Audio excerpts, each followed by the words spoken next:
Pilots witnessed a cluster of UFOs over the Pacific Ocean around 43,000 feet. Check it out. Look. You see that? Oh, yeah. What? Yeah, what the hell? Oh, it's like a perfect one. What?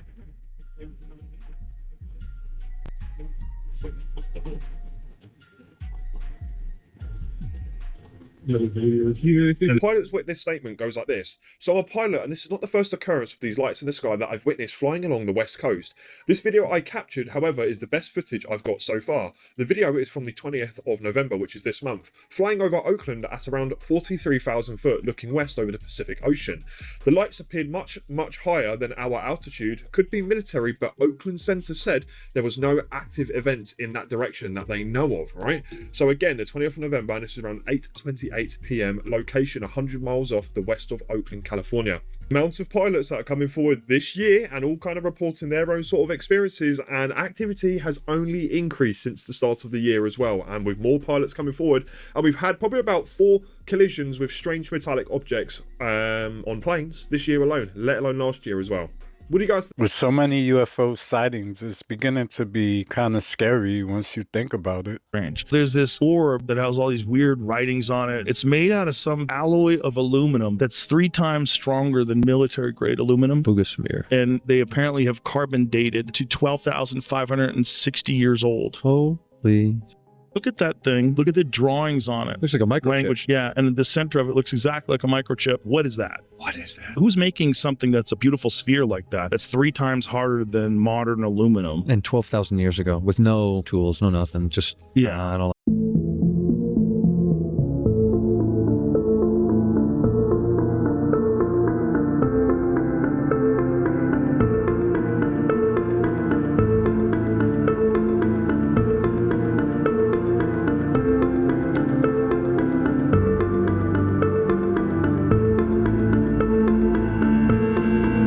Over 70 years, the world has speculated what happened in Roswell, New Mexico that night. Yeah, whatever. I think it's time to finally clear up all this stupid Roswell. If you stick with me for the next 5 minutes, you'll see a lot of secrets, and know more about the subject than just about anybody else. To understand Roswell, you need to understand the end of World War II. As the Allies advanced through Europe, they started to find secret German aircraft in the facilities they were capturing. The Americans also captured German test pilots. Many of these Luftwaffe pilots were sent to the American concentration camp, POW camp for Germans, at Fort Bliss in Texas. These Luftwaffe pilots were given a deal. Their family would be given amnesty if they worked with the Americans in a group called Watson's Wizards. At the end of the war, this group of pilots was sent throughout Europe to take the German secret aircraft that were captured and fly them back to Cherbourg, France, where they were loaded onto an aircraft carrier called the HMS Reaper and brought to New Jersey. This was an early part of Operation Paperclip, where they brought over German scientists and gave them lives here in America so they could build our military-industrial complex. Specifically, this was called Operation Lusty for Luftwaffe Secret Technology, and the naval portion of it was called Operation Seahorse. The Americans took German secret experimental aircraft test pilots and scientists, brought them over, and then spread them throughout the country to various military bases and test facilities. A lot of the test pilots and secret aircraft went to what became Wright-Patterson Air Force Base in Ohio, which figures very prominently in UFO lore. But I think the most interesting planes that made it over and then disappeared were the Horton Flying Wings. These flying wings, built by the Horton brothers starting in the 1930s, could blow the doors off anything that we had. This is a document you can go read on the CIA's archive called German High-Speed Airplanes and Design Developments from August of 1945. This document lists the specifications for a Horton HO-229, which was a jet-powered version of this aircraft, and we know that at least one functioning example of this craft was brought over during Operation Seahorse. The speed is listed at 590 miles an hour, while the fastest thing that we had was a P-51 Mustang that could top out around 450. And the ceiling, the elevation that this plane could fly was 52,500 feet, while everything else topped out around 40,000. So basically, this jet-powered flying wing was 25% faster and higher than anything we had in the skies. This is where things get interesting and relevant to the Roswell incident. The working version of the Horton Flying Wings disappeared, but we do know that the group that they were given to study and back engineer was Northrop. See, the guy that ran Northrop, Jack Northrop, had been a fanboy of the Horton brothers since the 1930s, when he was trying to develop and back engineer his own version of the Horton flying wings that they had brought out years earlier. At the same time that Jack Northrop was getting his hands on some of that sweet German tech, we know that Wernher von Braun was starting up our rocketry program, which later became NASA, at White Sands in New Mexico. And we know that the German scientists and test pilots were being congregated around various facilities and military installations to keep them away from the public, and one of these clusters was White Sands. Within the White Sands Proving Grounds, there is a facility called the Northrop Strip. This airstrip was mysteriously built in the 1940s and kept off maps until the 1960s, and the backstory of it is sus.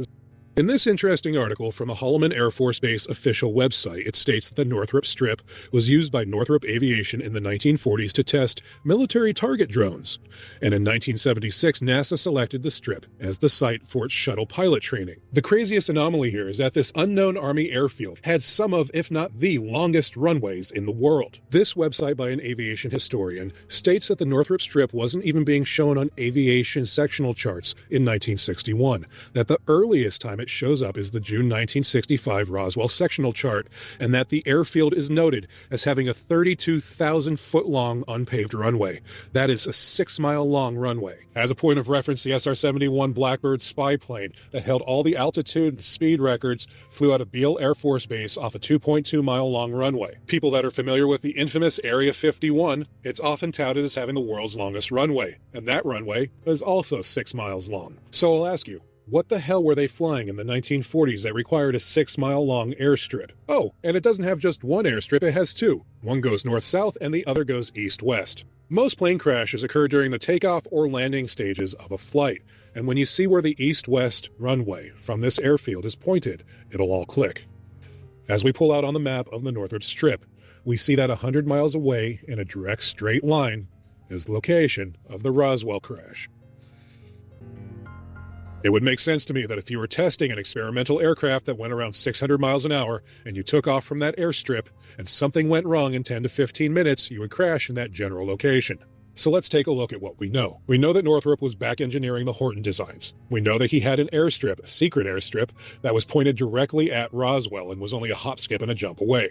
We also know that there were Germans all over the area, in White Sands and at the Roswell Army Air Base in their German POW camp. And we know that those German scientists and test pilots were getting sweetheart deals to continue on the experimentation on these secret aircraft. So are there any Horton aircraft that look like what supposedly crashed at Roswell, or UFOs in general? Yup. This is the Horton 10 from 1944, a triangular design with a forward cockpit, and it looks suspiciously like the later reportings of the design of the craft from Roswell. And this is Kenneth Arnold, who in 1947 reported witnessing a fleet of UFOs flying over Mount Rainier, only what he reported was not flying saucers, they were flying wings. Some of the Horton craft looked downright alien, including this Horton 13 shown here in flight. Some of these craft flew so high that the pilots had to wear an early version of a spacesuit. Now, do you think if you saw somebody dressed like this crashed in a completely alien-looking aircraft in the middle of the desert, you'd think they were Martians? And people can come out and say things about the memory metal that was supposedly found on the crash site, but memory metal like nitinol was actually developed in the 1940s by Battelle in the Air Force and Oak Ridge National Laboratories. We also shouldn't forget that the wreckage from Roswell was taken to Wright-Patterson Air Force Base, then Wright Field in Ohio. And as I told you earlier in the video, a lot of the test pilots and scientists from Paperclip and Operation Lusty came over and were put at Wright Field. So is it kind of making sense now that this doesn't have to be an alien event, that there were human technologies and human programs going on in that exact area that could account for what happened at Roswell? What I'm saying very specifically is that I don't believe that Roswell was an alien event. And now maybe you won't get caught up in any more propaganda. If you're enjoying this video, I put several videos out a week. It'll be amazing if you hit the subscribe button and join me in the next video. Explaining Disney's darkest secrets in 1 minute and 10 seconds. Actually, Alice never fell down a rabbit hole. She took hallucinogenic mushrooms, and Disney portrayed a child's bad trip as a magical adventure. At frame 28 to 47, you can see that the mushroom the caterpillar offers has a bluish tint. It's not an edible mushroom, but **Psilocybe cubensis***, which was documented growing in English gardens in 1951. From the moment Alice bites the mushroom to when she sees the Cheshire Cat, exactly 12 minutes of film pass the same amount of time psilocybin takes to kick in. But it gets even more disturbing. Notice Alice's pupils, completely dilated for 73 minutes of film, a classic sign of a psychedelic hallucinogen in the body. And the most obvious part? Alice randomly grows bigger and smaller. That's not magic, it's *** body perception distortion ***, documented in 89% of psilocybin bad trips. In 94% of the scenes after the mushroom, she shows spatial and temporal confusion, typical symptoms of a *** dissociative trip ***. And the supposed happy ending? Alice suddenly wakes up in the garden. It wasn't a dream, it was ***, overdose recovery ***. Her sister reads aloud to keep her conscious while the effects wear off. Wonderland never existed, it was ***, neurotoxicity ***, causing visual and auditory hallucinations. So what do y'all think? You think Alice took a mushroom and she was tripping, hallucinating, all that? I think that's a little far-fetched. This is like the internet making up their own stories from stories. Let me know what you think down in the comment section. Was she high? Or is that person just exaggerating, doing his own spin on the Alice in Wonderland story? This is in the 1920s, and you'll never look at a fire hydrant the same after this, okay? These ladies have a transmitter receiver box in their hand. They wrap the cord around the fire hydrant that is grounded in the ground, electrical currents coming up, everything's connected in the city, and they make a call. They make a wireless call in the 1920s. Now, this is a smart city. This is a smart city using the Earth's natural currents to call somebody in the 1920s. What are we doing here? Why are we getting excited about the little technology that we get after it was invented or found hundreds of years ago? Hundreds of years ago. This is why we need to study symbolism. Amazon is a mason.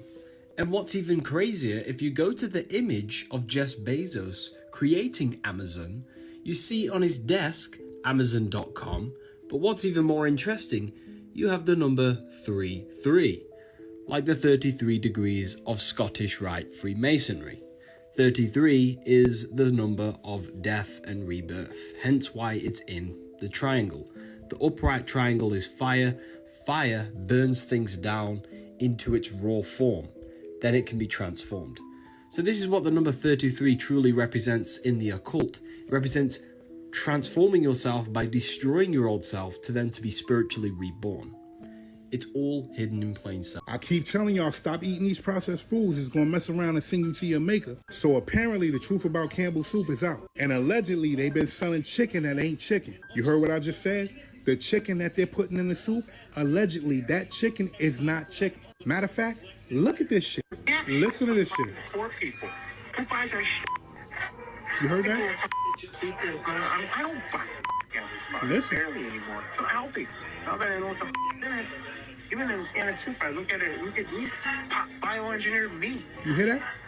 I don't want to eat a piece of chicken that came from a 3D printer. If you heard that video, he said, allegedly, that he doesn't want anything that came out of a 3D printer.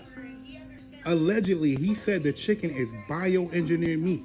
And to top it off, he said their products are for poor people. And that was the vice president of Campbell's. That tells you everything you need to know about how they feel about you. It may look like chicken. It may taste like chicken. But you heard what he said. They're saying that that rant was well over an hour long. So you know he had way more to say than that. Do what you want to do with that information. I'm out. Now, there's a lot of chatter on the internet about this bioengineered meat and ingredients that's going in our food.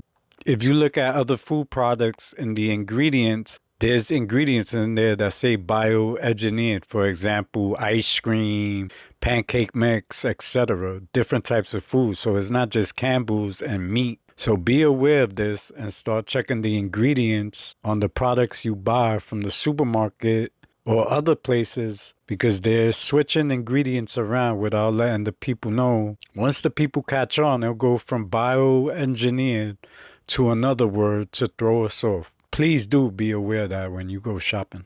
Yes. Thank you. We're already at Target place.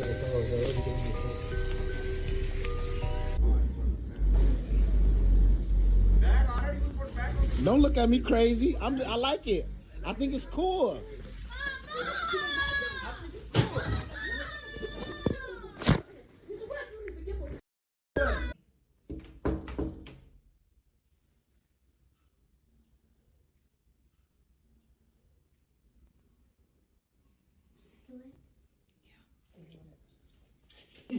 Scary.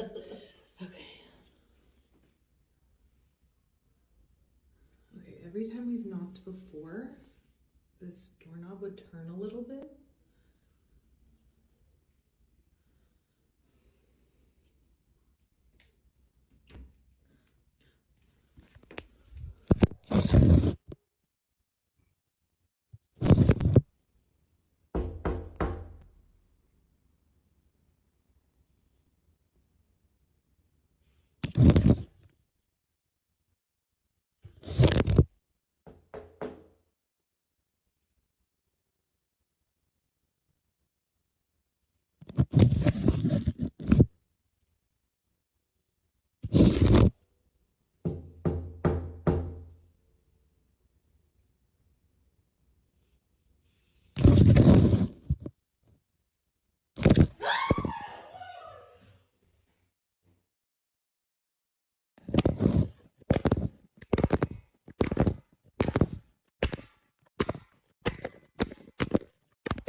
When the news is not showing you something, that's when you need to pay attention even more. This looks fake behind me, but it's not. The WAR between Russia and Ukraine has gotten so much worse.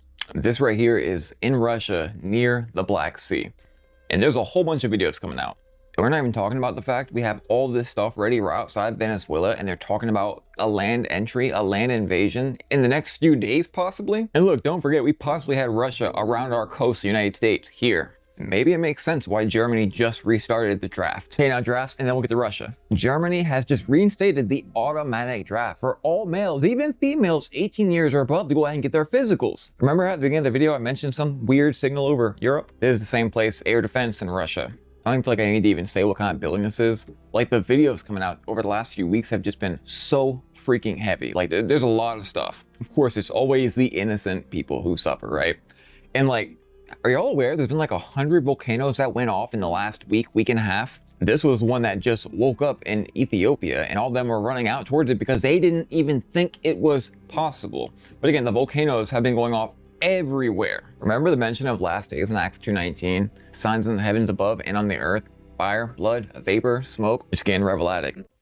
These videos come so few and far in between, but when they do come, they instantly go viral, and there's a specific reason for it, and that all centers around Bigfoot. This footage was captured by a man named Kyle Campbell on around November 24th. He was parked on a logging road near Bella in the central coast of BC, Canada, when he saw something at the corner of his eye and thankfully started recording. And what he captures may be some clear footage of an actual Bigfoot. Take a look at this video, comment below, tell me what you think.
To be honest, he caught video of something. Who's to know if it's Bigfoot, right? That could be anything. That could be a bear, a moose. There's no clear footage that it's Bigfoot, but he did catch something in the woods, right? What do y'all think? Was that Bigfoot or something else? This is a creepy urban legend case surrounding a man named Caden Sullivan. After being declared deceased, he woke up and started walking around. Don't believe what you see. Don't believe what you see. Don't believe what you see. Yeah, that is absolutely horrifying. The legend goes on and said that he even had his organs removed, and yet he was still able to wake up and walk around. Also, he suffered third-degree burns all over his body. Y'all, this is so freaky. I don't know. I think it is just an urban legend, but still, this is horrifying. Most people think Bigfoot is a myth until you catch him on camera. Many people believe the following video I'm getting ready to show you is proof of the existence of Bigfoot. This video is a little bit older, but it's still pretty clear, and people have yet to explain what they captured. I always like to say it is possible it's a hoax. There's a lot of fake videos and things out there, that's for sure. The reason there are never clear images, the reason there is always fuzzy pictures and video, I don't think that's coincidence. I think that's by design. And this video here could be the best we ever get.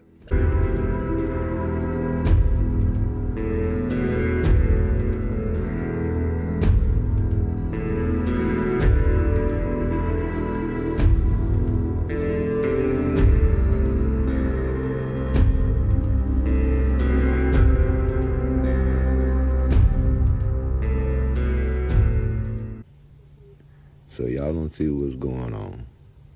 We got books showing us that these folks come across the Bering Straits, and now we got pictures showing that they arrived on a boat with the demons. Then they come with the white man to this land. Dude, the photos showing us. I see demons. I see shadow, all kinds shadow people. You know what I'm saying, man? If you really zoom into the picture and really look, I posted it also. But y'all, look what we dealing with, man. Y'all, we already was in these lands, and they trying to manipulate us with all kind of things. You know what I'm saying? But now we understand what's going on. And the thing about it, though, we old enough now to know what's going on.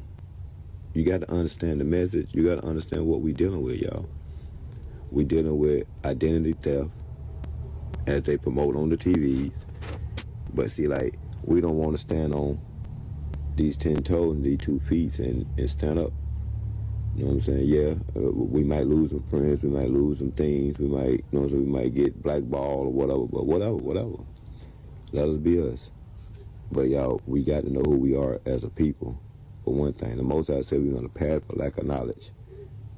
And we see that, and then also he said we lose ourselves. Then he said we stiff-necked people.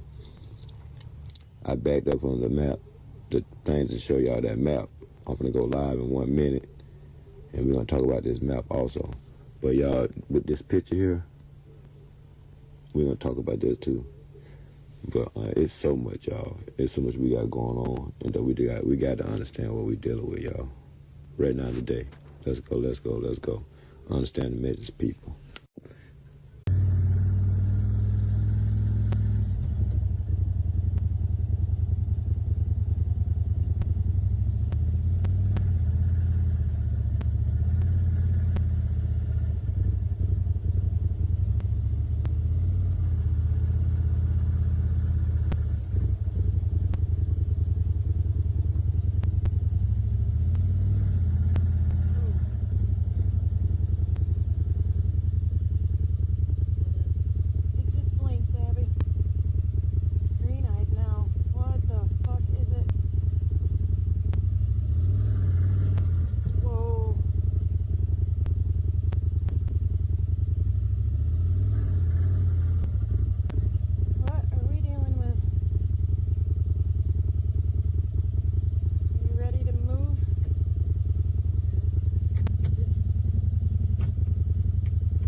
There's a seance going on at this park, dude.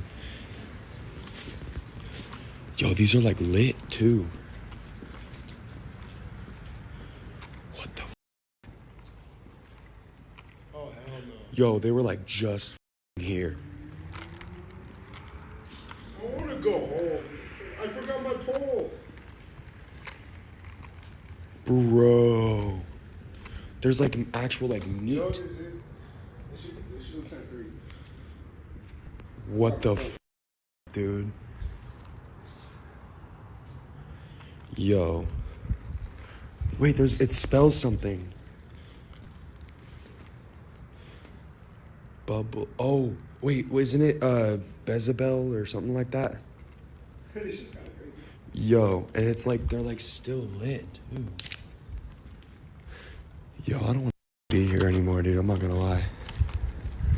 What the f? This obscure 27,000 square foot structure allowed visitors to enter into what must have felt like another dimension. It was an exhibit called Dream Space and was the creation of British artist Maurice Agus, a 74-year-old artistic visionary obsessed with the idea of creating large-scale surreal environments. And this was his magnum opus.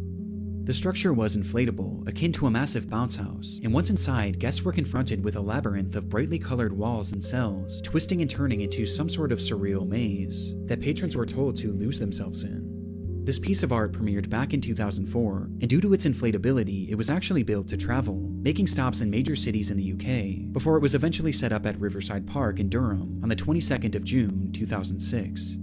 The very next day, 68-year-old Elizabeth Collins would visit the area with her husband and her daughter, as well as her 14-year-old grandson. And spotting this unusual structure in the distance, Elizabeth's grandson insisted on checking it out, excitedly taking off his shoes and running inside. And while the rest of the group was more apprehensive about entering, Elizabeth eventually decided to accompany him, leaving her husband and daughter on the outside, though not before turning back to them and joking that she was going in to find peace and serenity. Outside, Elizabeth's husband and daughter sat at a nearby table and enjoyed a cup of tea whilst conversing about the events of the week, only for the man to turn his head and notice that Dream Space was slightly moving, to which he excitedly said, "Oh, it's a ride, it's a ride. I wish I had gone on it." The daughter then turned her head to see the structure as it began to rise up off the ground, to which she chillingly responded, "It's not a ride." Do y'all read GQ magazine? I haven't read it in quite some time. But did you see who they named as one of their men of the year and put them on the cover? You didn't? Oh, well, let me show you. You ready? Here we go.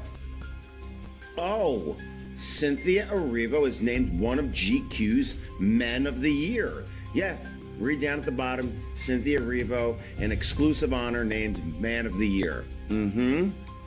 How about that? GQ, I could not agree more with you. I really couldn't. Every time I see Cynthia Erivo, I think of a great, strong, powerful, independent man. I really, really do. Especially when she's protecting Ariana Grande every time they interview. You know, they have an interview, or when they're out on the red carpet and Cynthia's protecting Ariana when she's getting accosted by a crazed fan. I could not agree with you more, GQ. Excellent decision making Cynthia Erivo one of GQ's Men of the Year. Great job. Now, what do you think is the thinking behind that? She's a female, right? Why would they nominate her as Man of the Year? Unless they know something we don't know. What if I told you there are people who see the same strangers in completely different states wearing the same thing and no one knows why? There's a theory online called the repeating strangers phenomenon, and once you hear it, you'll start checking every crowd you walk into. It starts the same way every time. Someone notices a stranger, nothing unusual, just a normal person. But then they see them again, hundreds of miles away, weeks or months later. Same face, same expression, same clothes. One woman says she saw the same tall man in a gray hoodie in Denver, then Phoenix, then LA, all within 2 months. Every time, he just walked past her like she didn't exist. A trucker said he kept seeing the same woman standing on the side of different highways, always staring straight ahead, never waving, never moving. But when he pulled over to ask if she needed help, she vanished. And here's where it gets unsettling. People who track these encounters say these strangers never interact, never speak, never acknowledge anyone.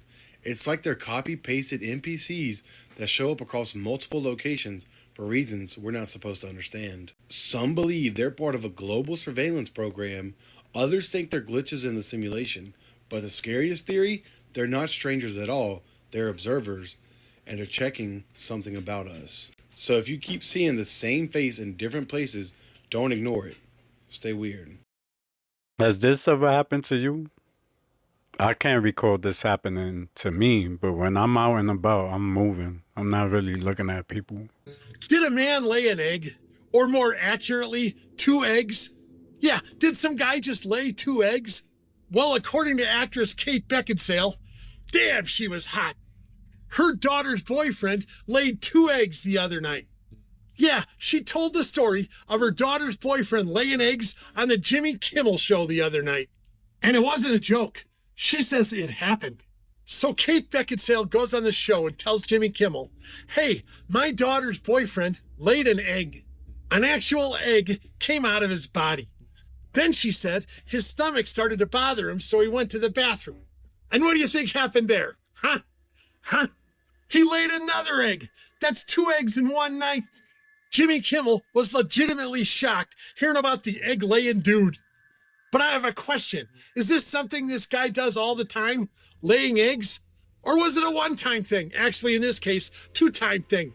And are other guys going to start laying eggs now? Because when I go to the bathroom, a lot of stuff happens. But eggs usually aren't involved, unless it's a fart. Okay, Booshkies, let me know what you think about this egg-laying situation. Till next time, which will be later today. Shabadoo, Booshkies.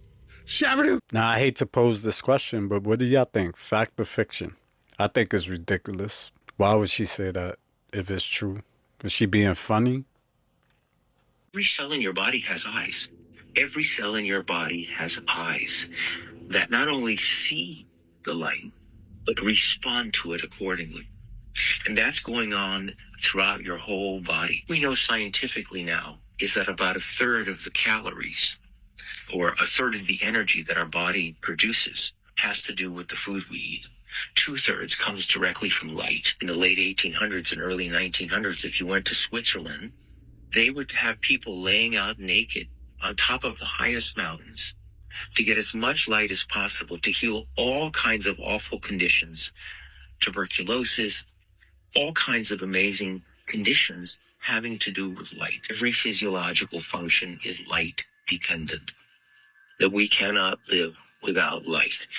And most of the energy our body creates is from light. So one thing is, get outside. They've been lying to us about the number 13. Watch this. Do you think it's a coincidence that the number 13 is being seen as an unlucky number? It's not. It's not a coincidence. The number 13 has been erased from everywhere, and that is a big reason of why our system is not changing and why we're not stepping into harmony. I think we all know that 13 counts as a bad luck number. For example, Friday the 13th.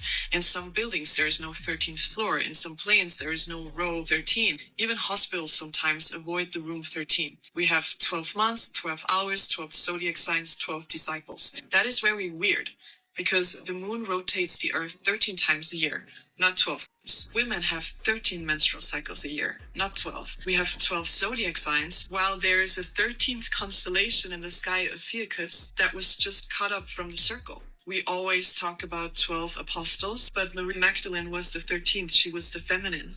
That was completely erased. So why is that so important? Because the number 13 is the harmony of the universe. The fruit of life consists of 13 circles, which is the predecessor of Metatron's cube, male and female energies combined. So since the Metatron's cube plays a very important role of the creation of the universe, you could basically see the fruit of life as the womb of the universe. Number 13 is also part of the Fibonacci sequence, which is a sequence of numbers that you can find throughout nature and the universe. To erase 13 is to erase the path into natural time. Maybe the number 13 isn't as evil and unlucky as we thought. The Brazilians, who we are just now finding out, also had a deep and rich culture of megalithic temples that were previously hiding from us under the thick forest of the Amazon. They had a visitor just like the others, the daughter of the sun, who came across the Atlantic on a, quote, boat with no oars. And they didn't mention a sale either. She is unique in one very fascinating detail. She left open a telephone line for us to still be able to speak with her and her people. She gave us a portal to go through. This portal she gave the Amazonians was actually quite simple. She taught them to boil 2 very specific plants together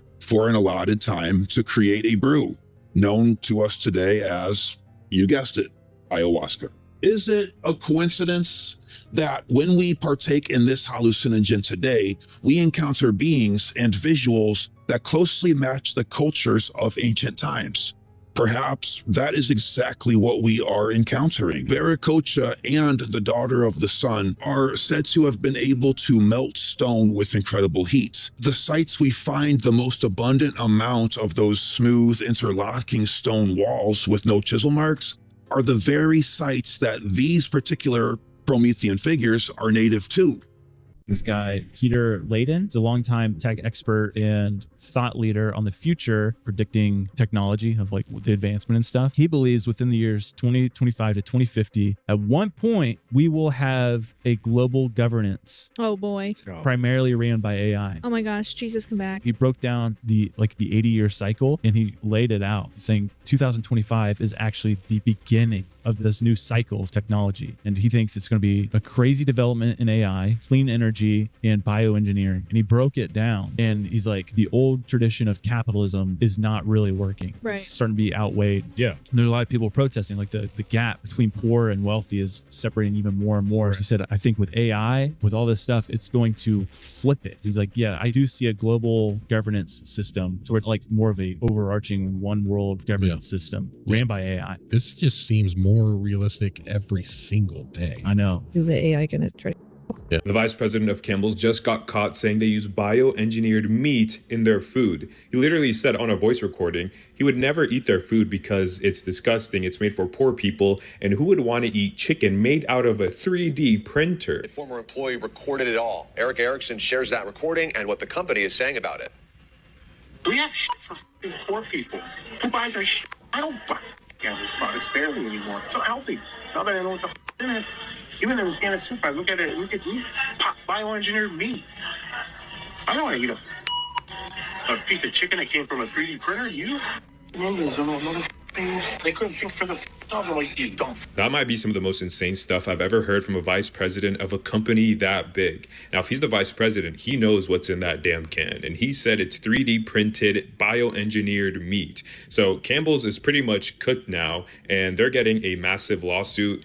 This might be the end of Campbell's. They released a statement up here, and if we get more information on this case, I'll be sure to keep you guys updated. These videos are for entertainment and education. Real or fake, fact or fiction. Let me know what you think about these videos down in the comments section. I'd like to thank you for watching. Until next time, this is CYPTV and I'm out.